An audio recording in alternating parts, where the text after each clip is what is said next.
He was the one that gave me his business card at the end of 2 weeks and said, Andy, if you and Susie ever need anything, just give me a call. Well, what do you do with something like that? Man, can't you understand? I need a lot of stuff.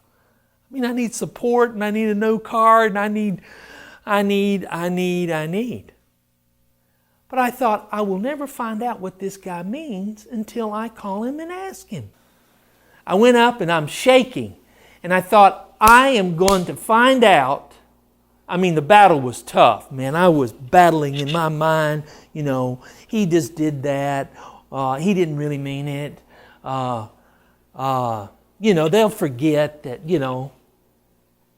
So I picked it up, the phone, I was shaking, holding my hand. Hello, this is Scott Long Construction Company. Could I talk to Bruce? Well, sure, I'll put you through to his personal secretary. He's a very busy man. He's so professional. He has his own private secretary. Hello, this is Melissa, Bruce Scott's office. Melissa, Bruce just went to Mexico with his kids, and I was on that team. Do you think I could talk to Bruce? This is Andy. You're Andy? I said, yeah. Bruce told me if you ever call, interrupt the meeting and get him out of it. Whoa! What a friend. Bruce gets on the phone. Hello, hey brother, how's it going? Boy, thanks a lot. John and Susan will never be the same. That's all they can talk about. Mary and I, we just love to thank you for serving. And I'm going, I'm hyperventilating there on the Walmart sidewalk. I got to pass out. What happened to him? I said, Bruce, you gave me your business card, and you said if I ever need anything, please call you. He said, yeah, brother, how can we help? I said, we are volunteers. We don't receive a salary. We have to develop our own network of supporters. Would you and Mary consider becoming part of our team? He said, oh, Andy, Mary and I have already been praying about what we can do for you. They have? Why would they? Hello, don't you think God goes before us? Listen, call me back next week and we'll decide what we believe God is saying. I said, okay. He said, when should I call? Oh, call about this time next week and we'll have an answer for you. I'm sweating and still shaking. And I get back in the car and says, Randy says, Andy, what is going on with you? He thought I was having a nervous breakdown or something. I just made my first phone call to ask for finances.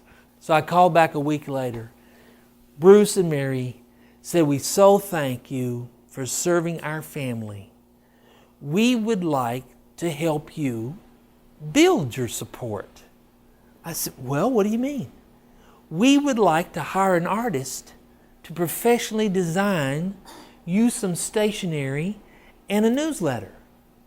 And we have some ideas of what the perfect newsletter would look like. And we want to be able to provide that for you. We will mail it, we will fold it, stamp it, stuff it, send it out for you 7 times a year. I didn't put any of this in their mind. I didn't know the first thing about newsletters. For 7 years, every other month, Mary would call me and say, Andy, I'm waiting for your 500-word story, your 2 black and white pictures, and your praise report, and your financial request.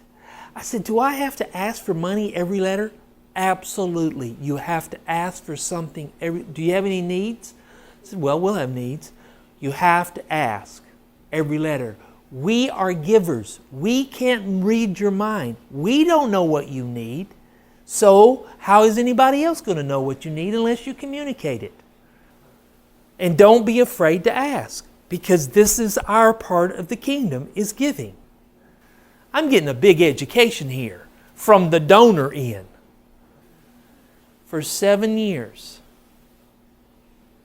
they did it. 1 year, they asked me for a tax-deductible letter. They spent $2,600 in processing and sending out our correspondence.